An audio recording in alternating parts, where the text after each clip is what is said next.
Welcome to this remarkable frontier chronicle, where forgotten wisdom and unexpected innovation collide with tradition in ways that would forever change the course of local history. Before we begin, tell us in the comments where you're listening from and the exact time of day or night you found this story. It's always fascinating to see how far these frontier tales travel and when they reach you. In the winter of 1847, among the wind-scoured ridges of Montana's Bitterroot Range, a peculiar structure stood apart from the other trapper cabins scattered throughout Blackfoot territory. While most mountain men's shelters were hastily constructed, single-room affairs with dirt floors and minimal comforts, Thomas Everton's cabin featured unusual architectural elements that drew both curiosity and ridicule from the few travelers who passed through this remote valley. The most notable oddity was not the cabin itself, but rather the workshop attached to its eastern side, a sturdy windowless room with thick walls and a specialized chimney system that perplexed even the most experienced frontiersman.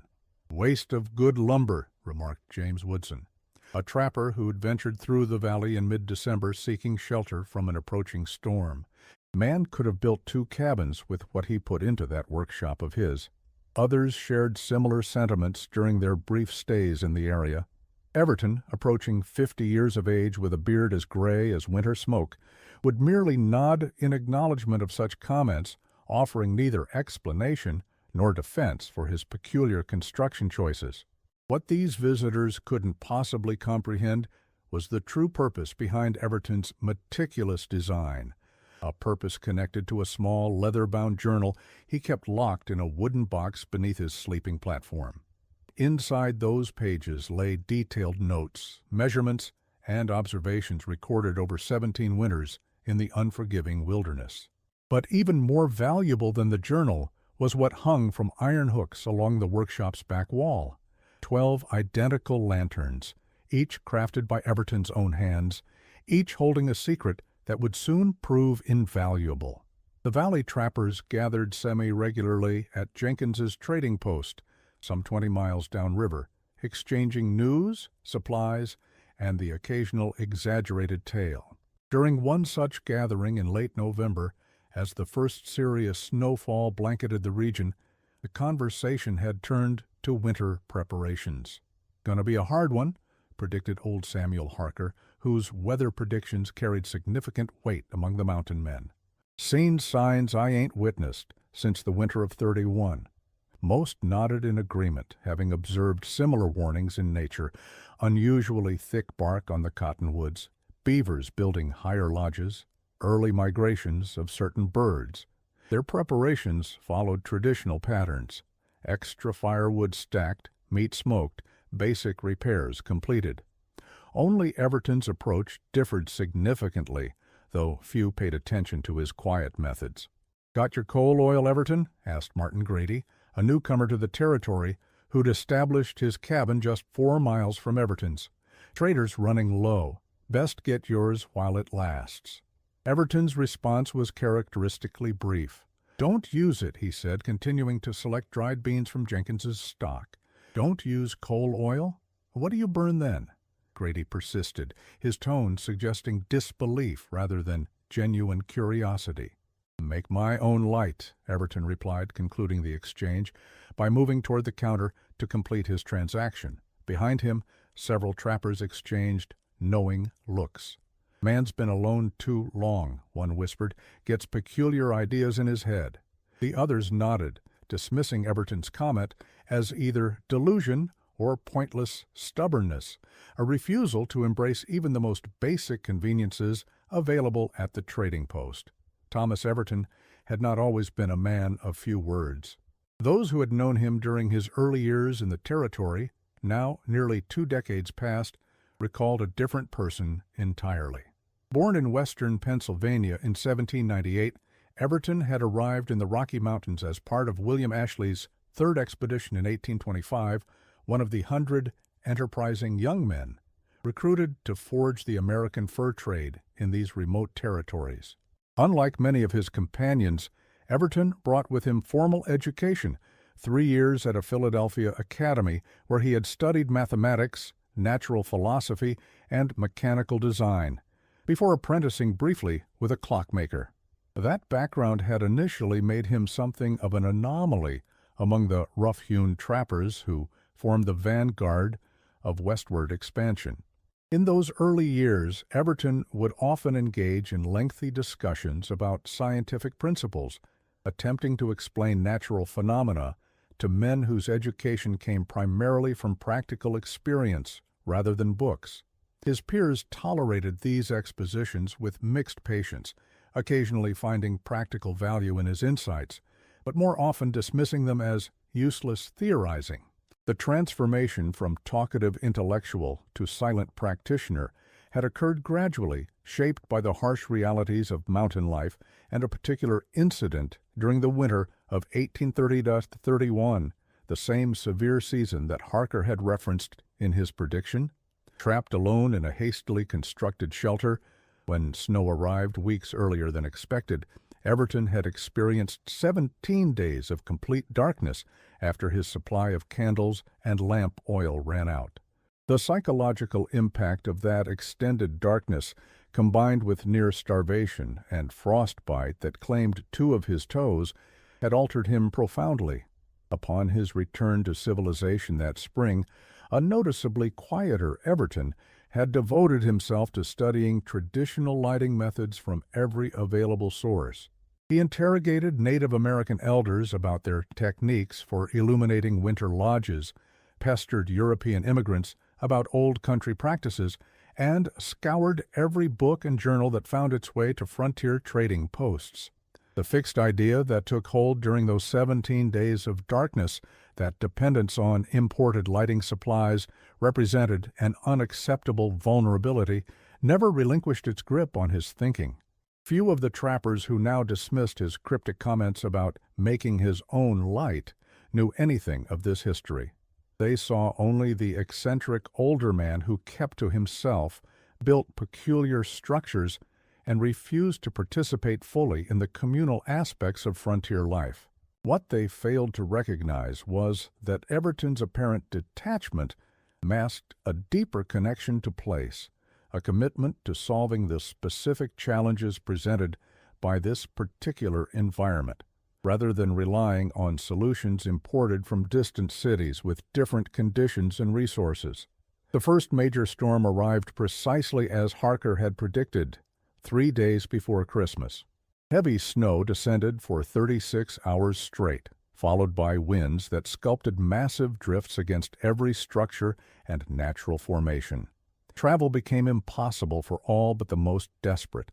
Most trappers hunkered down in their cabins, burning through their firewood faster than anticipated as temperatures plummeted to levels not seen in a decade. When the storm briefly subsided on Christmas Eve, Jenkins's trading post reopened. The gathering was somber, with each man reporting similar conditions: dwindling supplies, frozen water barrels, snow piled to window heights. Concerns about coal oil took center stage in the conversations. With supply routes blocked and existing stores running low, lighting had become a serious concern. The winter darkness stretched for 16 hours daily, and without adequate light, even basic tasks became challenging and dangerous.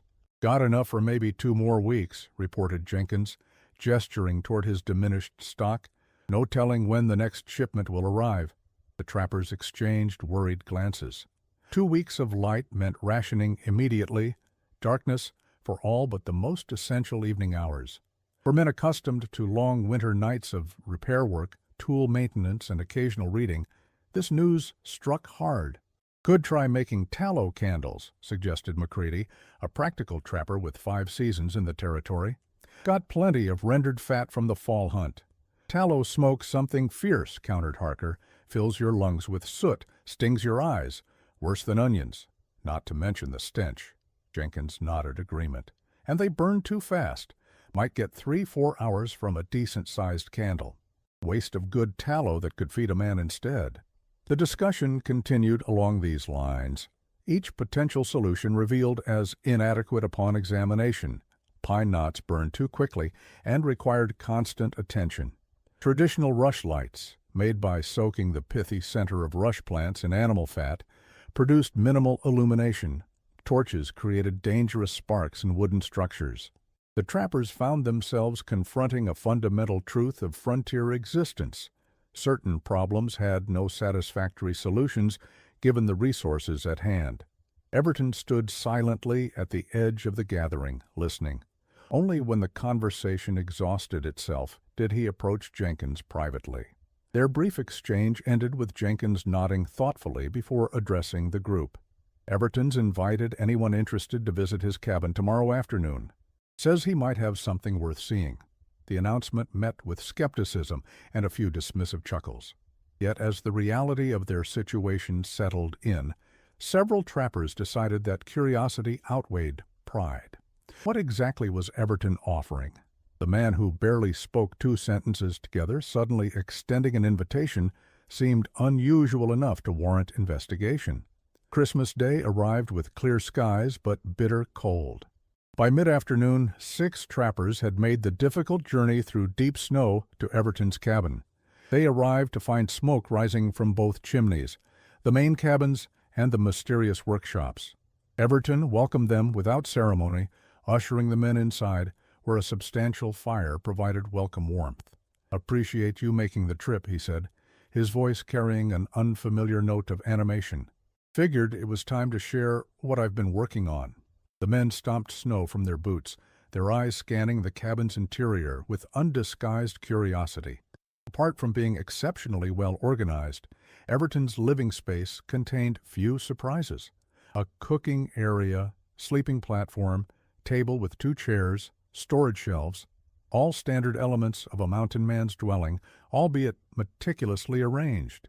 "Coffee's hot," Everton said, gesturing toward a steaming pot near the fire. "Once you've warmed up, we'll head to the workshop." While the men savored the rare luxury of coffee, a commodity many had already exhausted from their winter supplies, Everton remained standing, his attention focused on a small brass pocket watch laid open on the table.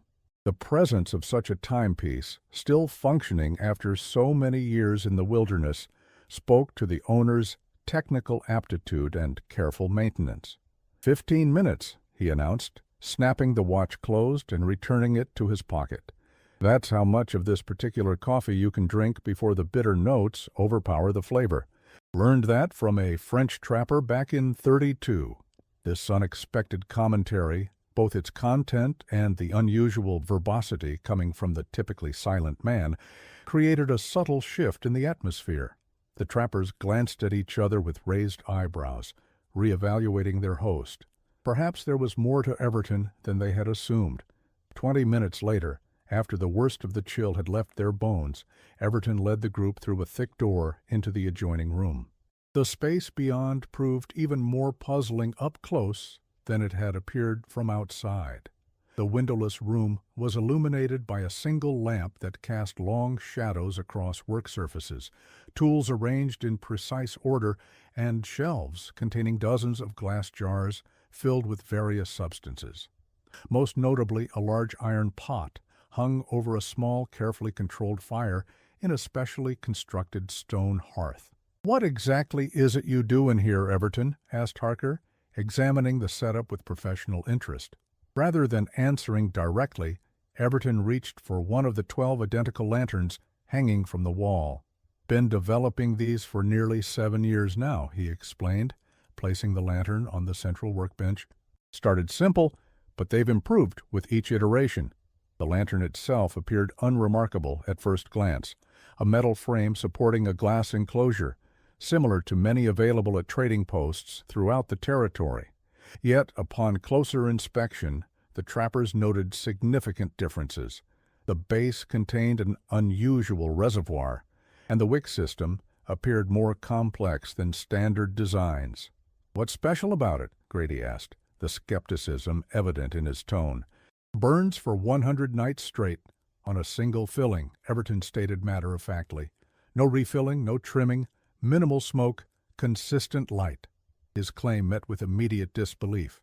"Impossible," declared Jenkins. whose business included selling standard oil lamps that required refilling every other night at best. No lamp burns for 100 nights, not even the fancy Eastern ones. Mine do, Everton replied simply. He struck a match and lit the lantern, adjusting something at its base.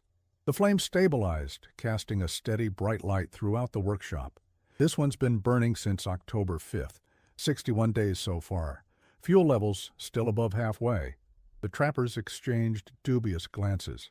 Clearly, Everton believed what he was saying, but his claim defied everything they knew about lighting technology. A lamp burning for over 2 months without refilling. It seemed more frontier, tall tale than reality. "What's it burn?" asked McCready, a trapper known for his practical nature. "Not coal oil, I'm guessing." "Rendered fat," Everton answered, "but prepared in a specific manner." He gestured toward the pot, hanging above the fire. "I'm making a fresh batch now. Process takes about 14 hours from start to finish." "Animal fat?" Jenkins clarified. His interest clearly piqued. "Like tallow candles?" "Similar concept, different execution," Everton confirmed. "Started experimenting with it back in '40 after being trapped in my cabin for 3 weeks during that February blizzard. Ran out of light on day 5, spent the rest of the time in darkness, promised myself I'd never face that situation again." The mountain man's unusually lengthy explanation captured the group's attention. One by one they moved closer to examine the lantern, their initial skepticism giving way to genuine curiosity. "Tallow smokes something fierce," Harker observed. "Burns too quick, too." "Regular tallow does," Everton agreed. "This isn't regular tallow." Over the next hour, Everton explained his process, a system developed through years of patient experimentation. He demonstrated how he selected specific fat deposits from elk and deer, avoiding those that produced excessive smoke or odor. He detailed his rendering method, which involved multiple cycles of heating, cooling, and filtering to remove impurities. Most impressive was his addition of certain plant resins that hardened the fat and dramatically slowed its burn rate. "The secret's in the purification," Everton explained, opening his journal to reveal pages of notes and diagrams. "Most folks render fat once and consider it done. That leaves impurities that cause smoke and odor.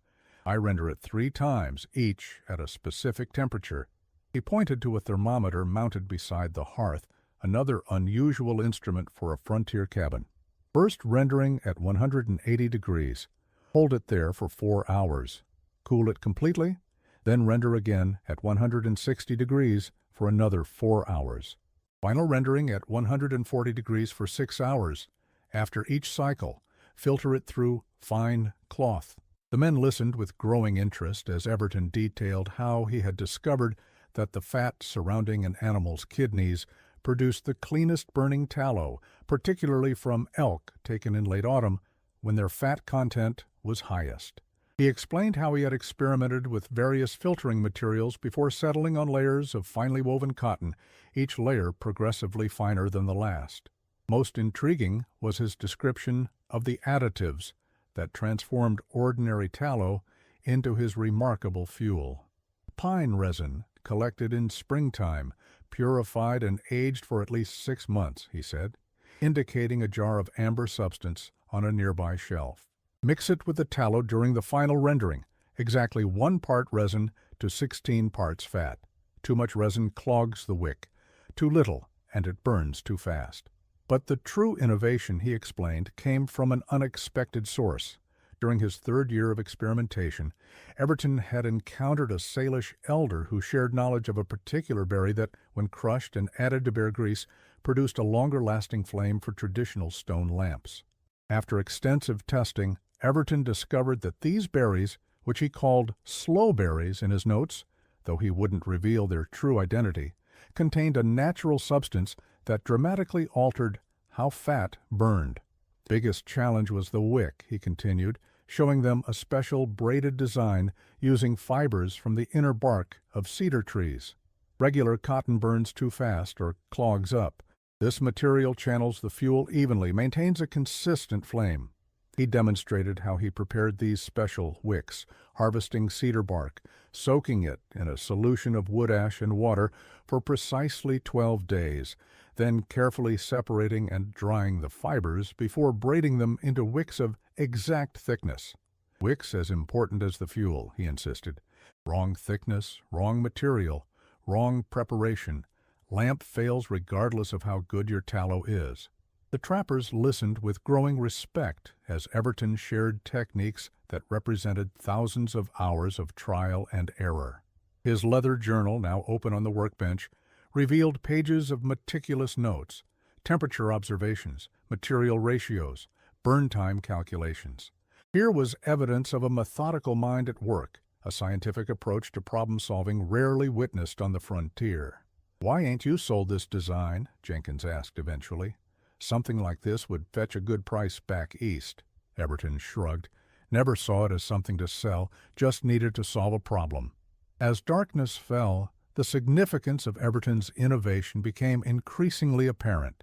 Outside, the bitter cold intensified, and wind began to howl through the valley once again, the prelude to another approaching storm. Inside the workshop, the atmosphere had transformed from skepticism to attentive respect. "How many can you make before the next big snow?" asked Grady, the same man who dismissed Everton at the trading post just days earlier. "Depends on available materials," Everton replied. "Got enough rendered fat for maybe 8 more. Would need to hunt for additional supplies."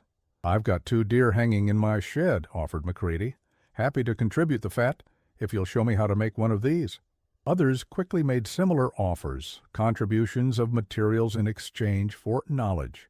The conversation shifted from disbelief to practical matters of production and instruction. By the time the trappers departed, hurrying to beat the approaching storm, an informal arrangement had been established. They would return in 2 days' time, weather permitting, to begin learning Everton's techniques. The second storm proved even more severe than the first. For 6 days, the valley remained in winter's unforgiving grip, with temperatures dropping well below zero and snow accumulating at a rate that threatened to collapse rooftops. Under normal circumstances, such conditions would have confined each trapper to the isolation of his own cabin, burning through precious lamp oil for even the most basic illumination. Yet in 6 cabins throughout the valley, Everton's lanterns burned steadily through the long darkness, providing more than sufficient light for reading, repair work, and maintaining sanity amid the isolation. The mountain man's innovation, born of personal necessity and refined through years of solitary experimentation, had transformed a community crisis into a manageable situation. During those 6 days of enforced isolation, each trapper who possessed one of Everton's lanterns gained a new appreciation for the significance of reliable light. In the intense darkness of the mountain winter, where nights stretched for 16 hours or more, illumination represented more than mere convenience. It was a psychological lifeline, a defense against the creeping madness that deep isolation could induce. William Barton, whose cabin stood at the valley's northern edge, used his lantern to complete a set of intricate carvings he had been working on for months, decorative pieces intended as gifts for his family back in Ohio, whom he hadn't seen in 7 years. The reliable light allowed him to maintain this tangible connection to distant loved ones, preserving his sense of identity beyond that of mere survivor.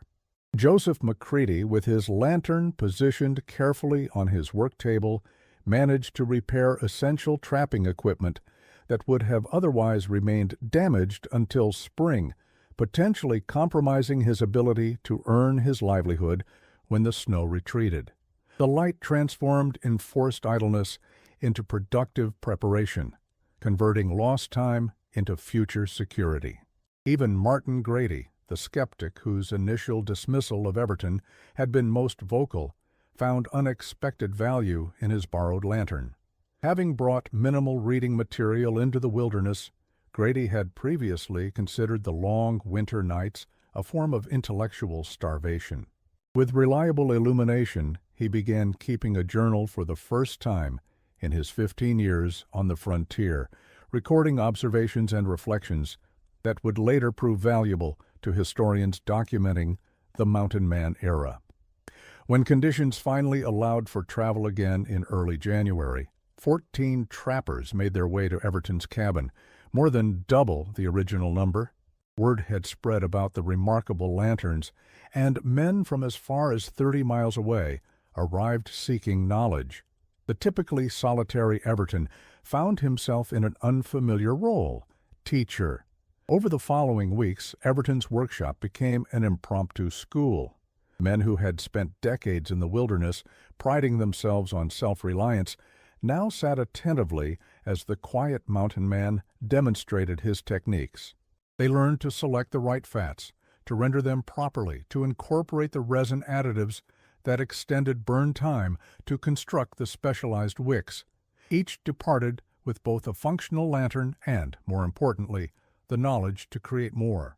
The educational process revealed interesting patterns.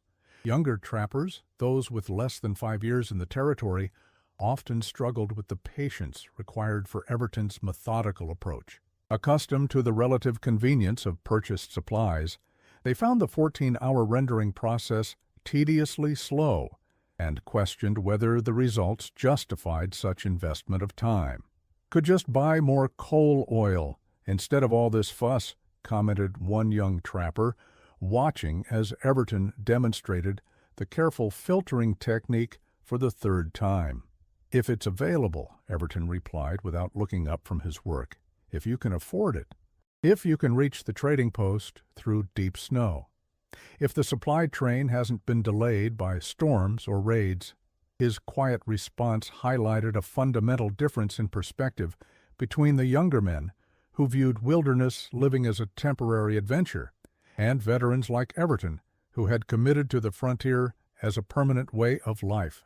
For the latter group, true security came not from accumulating purchased supplies, but from developing systems that functioned independently of distant markets and vulnerable supply chains. This philosophical distinction manifested in how different trappers adapted Everton's techniques.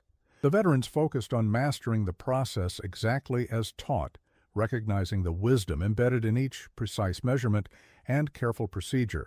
Younger men frequently attempted shortcuts, only to produce inferior results that smoked, burned too quickly, or failed to ignite properly. These experiences became valuable lessons in themselves, demonstrating that true efficiency came not from hasty execution, but from respecting proven methods.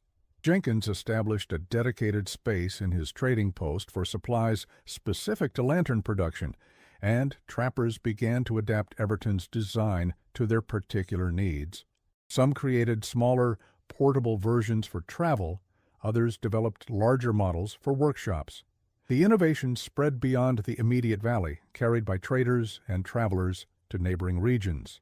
By February's end, when coal oil supplies finally reached the trading post again, many trappers found they no longer needed it. Everton's lanterns had proven themselves superior for their circumstances, more reliable, longer burning, and crafted from materials readily available in the wilderness. For Everton himself, the experience brought unexpected changes. The solitary mountain man who had spent years perfecting his lanterns in isolation discovered something he hadn't anticipated: community. The respect earned through sharing his knowledge opened doors to relationships that had previously remained closed. Men who had once dismissed him as peculiar now sought his counsel on matters beyond illumination. This transformation became particularly evident during a gathering at Jenkins' trading post in mid-February.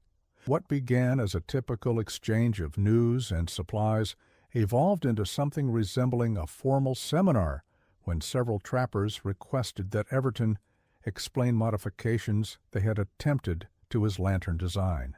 For nearly 2 hours, the formerly taciturn man held forth on technical details, answering questions with patience and clarity that surprised even those who had recently worked alongside him.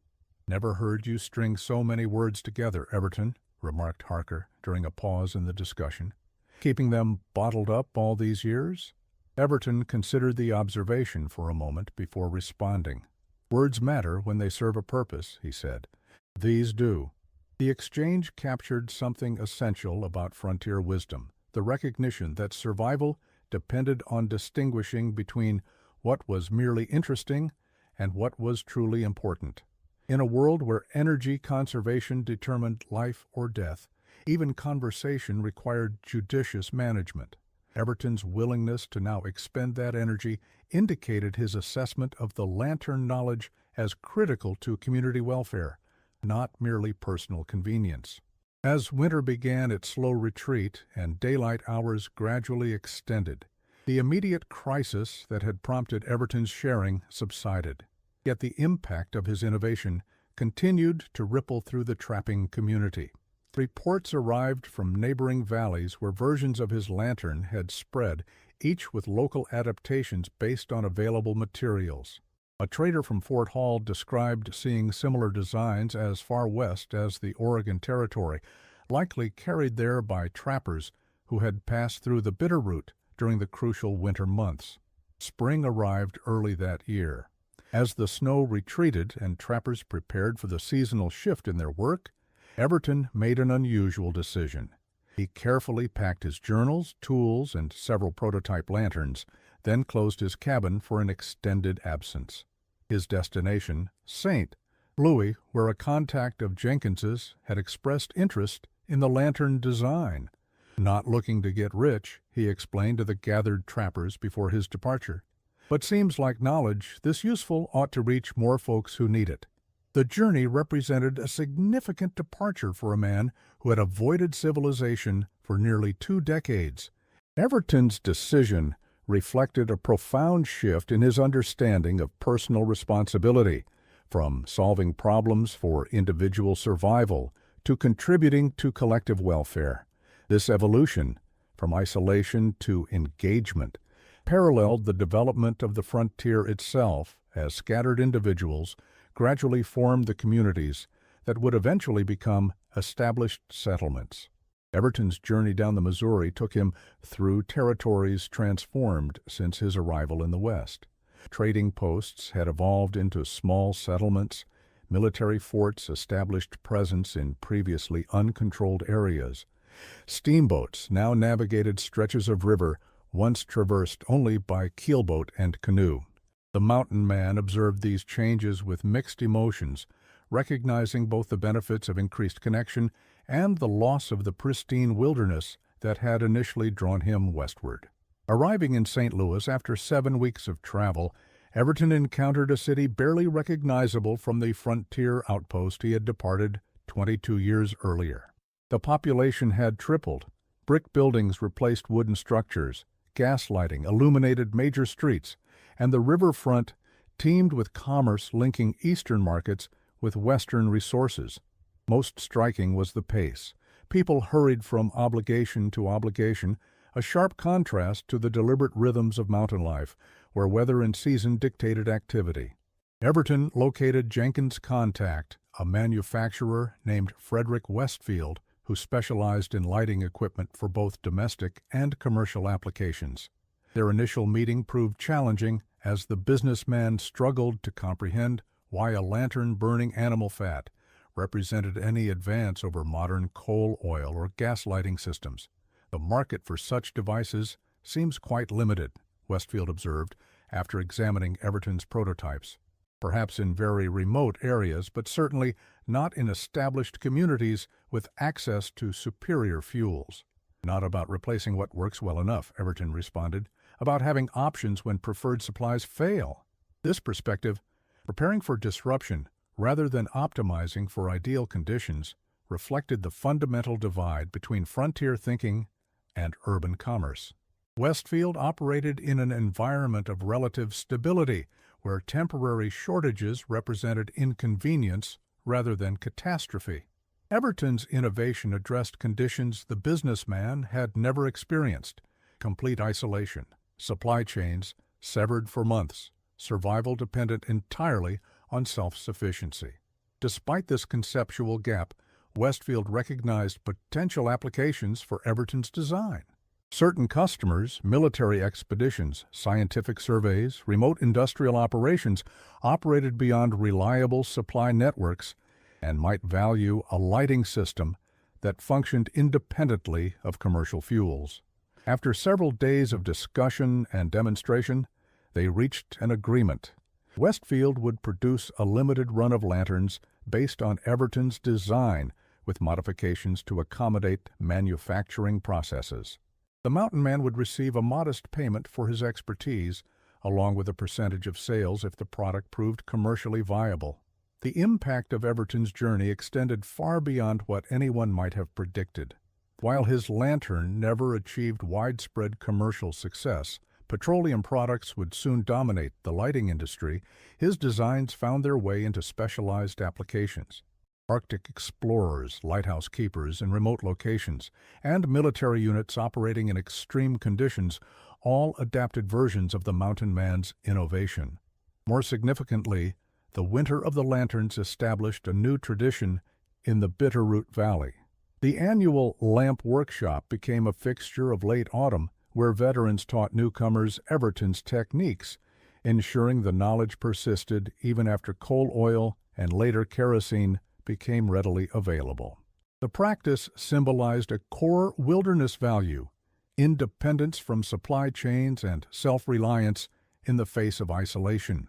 The workshop tradition evolved over subsequent decades, adapting to changing conditions while preserving essential principles. As settlement increased and trading posts expanded into general stores with more reliable inventories, the practical necessity of Everton's lanterns diminished. Yet the annual gathering persisted, transforming from survival instruction into cultural heritage, a way of honoring the skills and ingenuity of earlier generations who had survived in conditions modern residents could scarcely imagine. By the 1870s, with railroad connections bringing industrial products deep into formerly remote territories, participants in the Lamp Workshop no longer created lanterns for personal use. Instead, they crafted them as commemorative objects, tangible reminders of a rapidly disappearing way of life. These artifacts, distributed to family members and newcomers to the region, served as conversation pieces that prompted stories of the challenging early days and the resourceful individuals who had established human presence in the wilderness. When Everton returned to his cabin the following autumn, he found something unexpected, a new workshop, larger than his original, constructed by the community during his absence. Inside hung a simple plaque that read, "Some men bring light only for themselves. Others show the rest of us how to make our own." The gesture moved the typically stoic mountain man deeply. For someone who had spent most of his adult life in self-imposed isolation, the workshop represented acceptance he had never sought, but now recognized as valuable. The community had transformed his personal innovation into collective resource, his private solution into shared heritage. Everton lived for another 16 years, gradually shifting from active trapping to a role as unofficial historian and technical advisor for the changing Bitterroot community. As mining operations, lumber extraction, and eventually agricultural development brought new waves of settlers to the region, he became a crucial link between frontier knowledge and modern development. Engineers constructing the first water systems consulted him about seasonal flow patterns. Builders sought his advice on designing structures to withstand severe winters. Even medical practitioners occasionally requested information about traditional remedies when conventional treatments failed. Throughout these later years, Everton maintained his commitment to documenting useful knowledge. His journal collection expanded to fill a custom-built bookcase in the community workshop, each volume meticulously labeled and organized by subject. These records captured not only his lantern development, but detailed observations on weather patterns, animal migrations, medicinal plants, construction techniques, and dozens of other topics relevant to mountain living. While lacking formal scientific training, his methodical approach and decades of careful observation produced data of remarkable accuracy and utility. Everton passed away peacefully in his sleep during the winter of 1864, at the age of 66. In accordance with his wishes, he was buried on a ridge overlooking the valley, his grave marked by a simple stone bearing his name, dates, and a single additional word, Illuminator. His journals and technical drawings were donated to the territorial government, eventually finding their way to the Montana Historical Society, where researchers continue to consult them today. The historical record of Thomas Everton and his remarkable lantern survived primarily through the journal entries of trappers who witnessed that transformative winter. The original design specifications, preserved in the Montana Historical Society archives, accessioned in 1892, reveal the impressive ingenuity of a man who refused to accept darkness as inevitable. Modern analysis of surviving lantern fragments confirms that Everton's technique could indeed produce a burn time of approximately 90 to 100 days of consistent use, an extraordinary achievement given the materials available in the 1840s. Entries in Macready's journal from February 1848 provide particular insight into how Everton's innovation affected daily life during that crucial winter. Have now used E's lamp for 37 nights without need for refilling or adjustment. Flame remained steady, smoke minimal compared to tallow candles previously attempted. Most remarkable is the consistency of light. No flickering or gradual dimming as with other methods. Cannot overstate the difference this makes to one's state of mind during long winter evenings.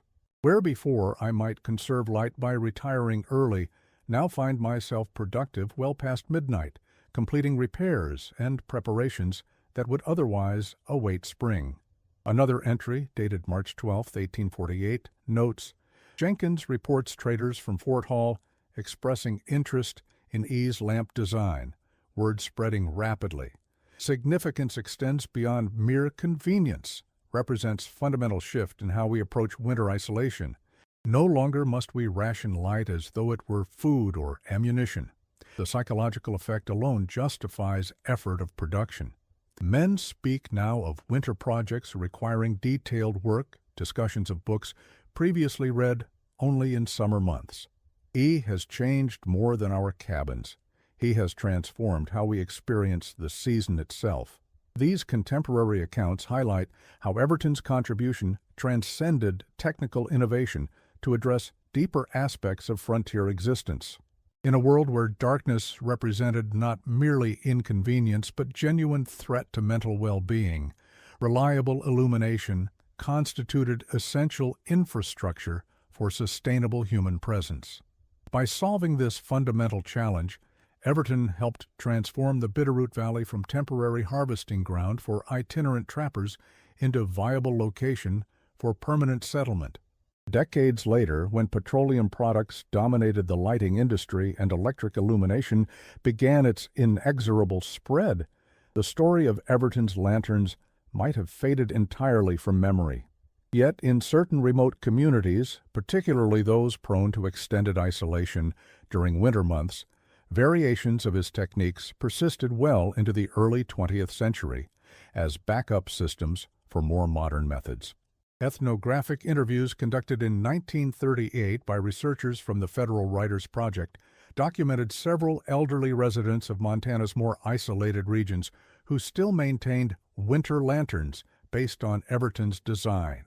These individuals, many born in the 1850s and 1860s, recalled their parents teaching them the specific rendering techniques and wick construction as essential survival skills.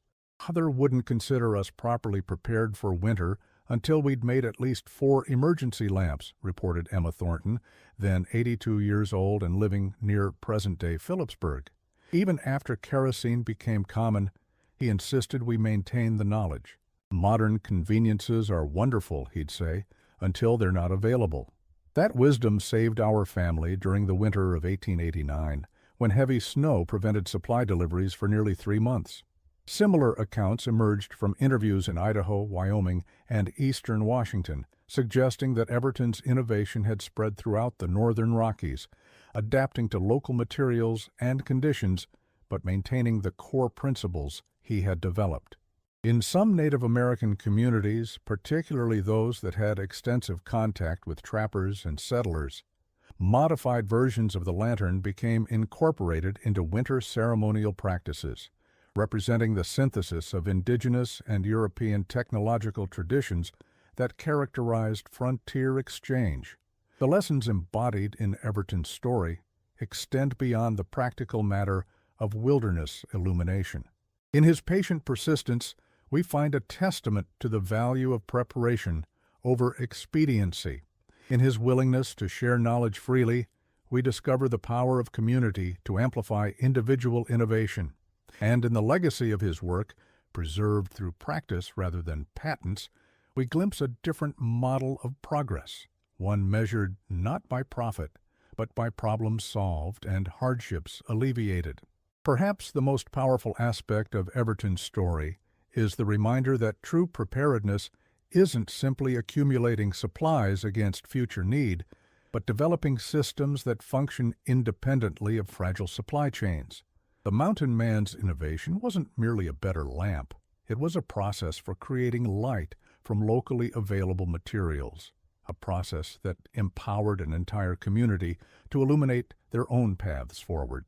This distinction between stockpiling and skill development represents a fundamental philosophical divide that persists in contemporary discussions of resilience and emergency preparation.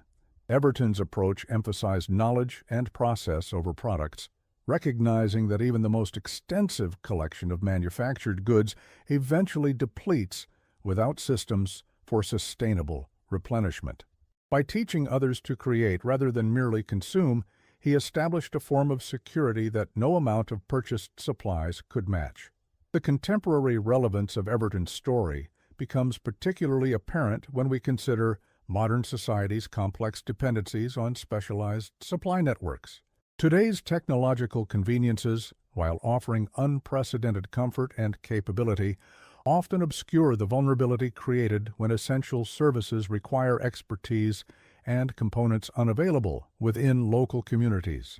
The Mountain Man's lantern serves as a reminder that resilience sometimes requires preserving older, simpler technologies alongside newer innovations, maintaining alternatives when primary systems fail. Historians examining the transition from frontier settlements to established communities have noted how Everton's lantern exemplifies a crucial pattern in successful adaptation. Rather than entirely rejecting new technologies, as some traditionalists advocated, or abandoning proven methods, as progress enthusiasts preferred, the Bitterroot community integrated multiple approaches, using imported fuels when available while maintaining capacity for local production when necessary. This hybrid strategy, balancing convenience with security, allowed them to benefit from wider economic connections without becoming critically dependent upon them. Today, as we rely on increasingly complex technologies to meet our basic needs, Everton's approach offers a compelling counterpoint. The greatest security may not lie in stockpiling resources, but in preserving the knowledge of how to create what we need from what we have. The Mountain Man's legacy suggests that genuine resilience flows not from dependence on systems beyond our control, but from the wisdom, patience, and ingenuity required to work with the materials at hand. The next time you find yourself in Montana's Bitterroot Valley, pay attention to the small museum in Hamilton that houses one of the few surviving examples of Everton's original lantern design. It's easy to miss among more dramatic frontier artifacts. Yet in that modest display rests the embodiment of a principle that defined the Mountain Man era. Necessity paired with ingenuity can illuminate paths through even the darkest wilderness. Consider visiting the replica workshop maintained as a living history exhibit at the Ravalli County Museum, where during the annual Lantern Days celebration each November, volunteers demonstrate Everton's techniques using equipment reconstructed from his detailed journals. While modern regulations prevent them from producing actual burning lanterns, the educational demonstrations preserve skills that once meant the difference between comfort and hardship, between psychological well-being and the debilitating effects of extended darkness. Most importantly, carry with you the essential wisdom embedded in Everton's story, that preparedness flows not from possessions but from knowledge, that security derives not from consumption but from creation, and that the most valuable resources for navigating uncertain futures may be the forgotten practices of those who survived challenging pasts. In a world increasingly defined by specialization and dependence on complex systems, there remains profound value in understanding how to make your own light when darkness falls.